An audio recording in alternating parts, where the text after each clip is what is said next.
Hi friends, welcome back to my channel and happy Halloween Eve. I have today and tomorrow off, so I thought it would be fun to do a 24-hour reading vlog and to see how much I can get done in 24 hours. If you've been watching other vlogs I've done this month, you will know that I have not been reading spooky books like I thought I would. I've actually been reading a lot of winter holiday romances, which was not the vibe I thought I was going to be taking into October, but it is what it is. I really want to soak up all the spooky vibes for the next 24 hours. It's currently 10:51. I'm going to have my readathon start at 11. I'm going to show you what all my options are for today and tomorrow morning. I do not anticipate getting all of these read because I have like 5 books here. It's aspirational. The one that I 100% want to read is Clown in a Cornfield. I don't know why I have been so fixated on this book for like the last few months, but I really want to try it out and see how I like it. So this is the book I'm going to be starting this morning. And I also have it on audio, so we'll see how I like it. I think this is a YA slasher and takes place in a small town, and there is a clown, and really that's all I need to know. It looks like there is a political element to this, like progressive versus conservative tradition. So hopefully it's a cathartic. And I have weirdly high hopes for this one, even though I don't know that I should, but we'll see. And then the other book that's on my TBR, I only have it on E, but I'll put it up here. It's The Willows by Algernon Blackwell, I think. And it's a novella, and I got it because Riley did a vlog in October where she read horror books that T. Kingfisher recommended and mentioned that this novella was T. Kingfisher's inspiration for writing The Hollow Places. So I thought it'd be fun to read this and then to read The Hollow Places, which is the only T. Kingfisher horror novel that I haven't read yet. And then I very impulsively grabbed The Salt Grows Heavy by Cassandra Khaw from my library. This is another novella. I think this is a Little Mermaid retelling, and I also have this on audio. So this is definitely like the lowest priority. I would love to finish this and to at least start this, and then this is just like if I need something, I don't know. This is optional. And then for bedtime, when I need a not spooky book, I started it last night, but I have volume 3 of Dinosaur Sanctuary. This is not spooky in the slightest, but I cannot read a scary book right before bed, and maybe these won't be these could very well end up not being scary for me, and I could be fine. I've been pleasantly surprised by my ability to not be freaked out or scared by the horror books that I've read this year, so I think my threshold is higher than I assume it is, but I don't know. I'd rather have a backup book just in case. So my backup book for bedtime will be Dinosaur Sanctuary. This is a really great manga series that is based on the premise that in the 1940s, this island was discovered that still had a few species of dinosaur living on it that had just been missed throughout the rest of human history, and then through science and conservation efforts, people were able to bring back all dinosaur species, and now there are these dinosaur amusement parks all over the world. This one in particular, we are following the Enoshima Dino Land, where our main character Suzumi is a entry-level dino keeper. This is what she's wanted to do her whole life, but this particular dino park is under financial hardship at the moment, and the dinosaurs are all not the shiniest of dinosaurs, and so the dino keepers are really trying to figure out how to bring in more revenue and more viewers and more interest in their dinosaurs. So it's really lovely. It's got, okay, this is volume 3. Also, can we just like acknowledge and appreciate that this is a manga series that I am caught up on and I am reading as they are being released, and it is delightful to not have a series that I have to read like 16 volumes of to get caught up. But this is volume 3, and I love that they put a dino park map in the beginning of this volume, and it folds out, and so it's like you're going to the amusement park and there's a map on the other side, and it's just the cutest, most unnecessary addition, but I was so delighted by it when I opened it up last night. Oh, but what I was gonna say, my thing I love about this manga series is that it has, you know, the chapters and the story of what's going on at this dino park, but then in between each chapter, there's a little essay. It's a lab log, but it's just a little thing with a whole bunch of science information about dinosaurs and what we know about certain breeds of dinosaurs. And so it's like nonfiction and fiction all wrapped up into one, and I just absolutely love it. So this will be my bedtime book. For now, I'm going to start Clown in a Cornfield. I'm going to put on the audio. I had horrible anxiety last night. I don't know what happened, but my brain just decided to rebel against me to the point where I was waking up sweating and felt like I was gonna throw up because the anxiety got so bad.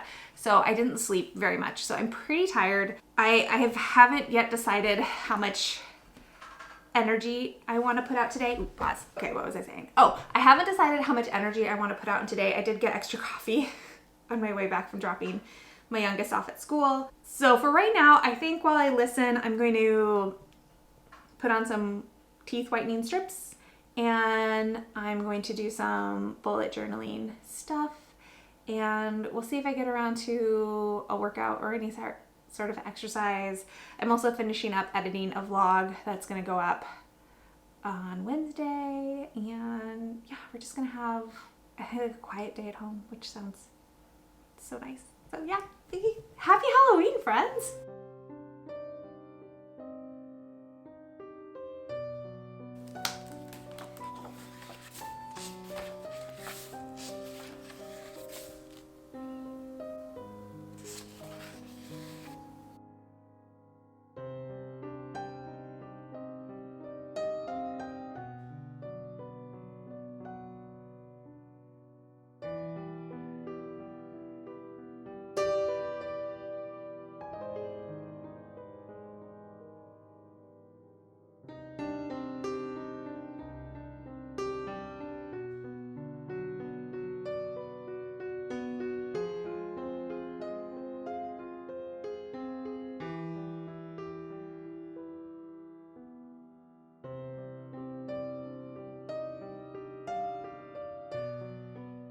All right, I think I am actually gonna go to the gym because my coffee kicked in and I've done some chores and I have some good momentum, and I think I will feel maybe not better, but it won't hurt anything. It won't hurt anything. But before I go, let's do an update. I'm 140 pages in, so not quite 50%, probably like mid 40s. There's already been some slashing. The body count is up to 2. This is probably not going to be a bedtime book. I have noticed that I do really well with horror that has a speculative element. It keeps it from feeling real, and then I can just consume it and it doesn't cause any anxiety or fear. But if it feels like too realistic, then that's when I start to be a nervous Nelly about it. And I don't know if this is going to be supernatural killer clown or if this is going to be a really, I forgot what I was going to say. I started reading Paul Tremblay's blurb on the back and then totally lost my train of thought. Anyway, so I'm hoping it is just that it's supernatural. I think the gore is so far on par with Every Heart a Chainsaw by Stephen Graham Jones. So, plot. This is, our main character is Quinn. And Quinn and her dad have just moved to this small town in Missouri from Philadelphia. Quinn's mom has recently died, and they're moving here for a new start. But Quinn almost right away accidentally falls in with this group of kids that the town really seems to have it out for. And in this town, there is a old, what's it called? Corn syrup. There we go. Corn syrup factory that has since gone bankrupt, and Friendo the clown is the mascot for the town, and his face is on the side of the corn syrup factory. So super creepy. There is a MAGA movement in the town, and that's actually creepier than the clown stuff, to be honest. But yeah, it's fast-paced. It's entertaining. I have no complaints. I'm having a good time. I always feel like that I should not be having a good time when I'm reading slashers, but I'm kind of having a good time. I don't know. It's a really fast listen on audio, which is great. I'm gonna go to the gym and I'm gonna keep listening, and I only have 2.5 hours left on the audiobook, and I have an hour and a half until E gets out of school, and then I might be able to listen. I think I want to cut myself off. If I haven't finished it by 4, I think that's when I'll stop, and I'll switch to probably the Willows, but we'll see how far I can get by 4 o'clock.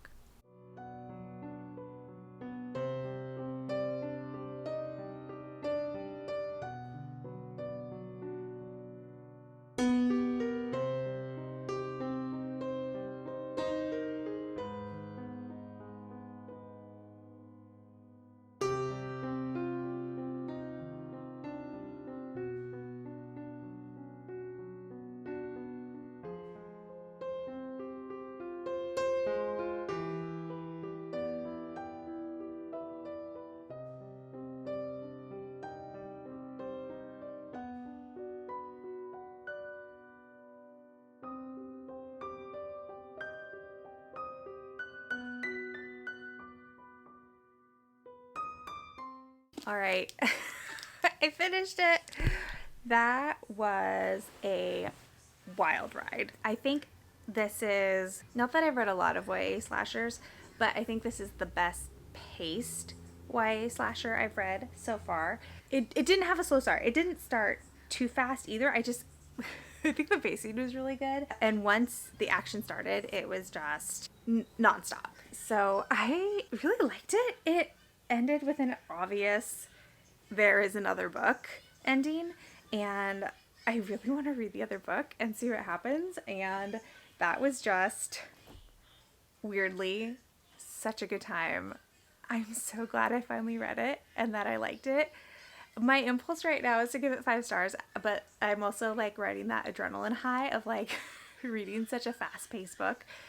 So I'll let the adrenaline calm down and then see, but it's definitely a high 4, if not a 5, because it was such a fun time. Absolutely outrageous in certain parts and so over the top, but like in the best way. I liked it so much.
Happy Halloween, friends! It's after 11. It's 11:05. So my little horror readathon is officially over. I definitely stopped updating you all. Sorry. I did read The Willows last night by Algernon Blackwell, and that was really interesting. It has an unnamed narrator, and this unnamed narrator and his friend, who's also unnamed, are canoeing down the Danube River, and they stop to camp on this little island that has willow bushes all over it, and then things start to become spooky, I guess. It's so short, so I don't want to spoil anything. And the writing was beautiful. The sense of unease and tension that Blackwell builds is really well done. I would recommend reading it. There is some problematic language in regards to Native Americans, so just, that keeps it from aging well, unfortunately. It was very interesting. I ended up buying the ebook for it because it's just so short that there weren't any physical copies from my library. But then after the fact, I found that there is like a podcast on Spotify that does audiobooks of horror novels or short stories or novellas, not novels, short stories or novellas that are in the public domain. So I listened to it on that, and it was pretty well done. And then I did finish Volume 3 of Dinosaur Sanctuary. So obviously this is not horror or spooky. It is just a cozy, wonderful time. And I really liked the continuation of what's going on at the dino park. We got introduced to another dino keeper and are kind of getting like his backstory of how he came to this particular dino park, and got to learn about more dinosaurs in this one. I think if you like Jurassic Park or just dinosaurs in general and you want like a cozy manga where nothing too stressful happens and you get to learn about dinosaurs at the same time, I'd highly recommend. And then I did manage to squeeze in The Salt Grows Heavy by Cassandra Khaw. It was only 100 pages, so super fast read. This is kind of a Little Mermaid retelling. For being a 106-page book, there is a lot of body horror and gore crammed in to these pages. I was not expecting it to be as bloody and as gory and as gruesome as it was. It's really dark. The writing is beautiful. I loved how Cassandra Khaw described things. I don't know that I loved the actual story, but the writing was beautiful. And I think she just had a book come out, like a full-length novel. I think everything else she has is shorter fiction. It's this cover is the new one. So now I'm curious to read this one, even though I don't know how I feel about this one. And then I was watching reading sprints that Becca did earlier today, but since she's at UK, they started at 2 a.m. my time, so I'm watching them now. And during those sprints, I got 38 pages into The Hollow Places by T. Kingfisher, and this is the one that was inspired by The Willows. And on page 24, there was like an Easter egg reference, so that was cool. Okay, so this is about Kara, and Kara is getting divorced and doesn't really have anywhere to stay, and moving back in with her mom is not something that she's interested in doing. And her uncle Earl owns like a curiosity shop, and Kara grew up hanging out with her uncle in this curiosity shop, and so he offers her a room in like his shop. Like he has a back room that is a bedroom, and so he offers to let her stay there and help him run I think it's called the Wonder Emporium, it's called the Glory to God Museum of Natural Wonders, Curiosities, and Taxidermy.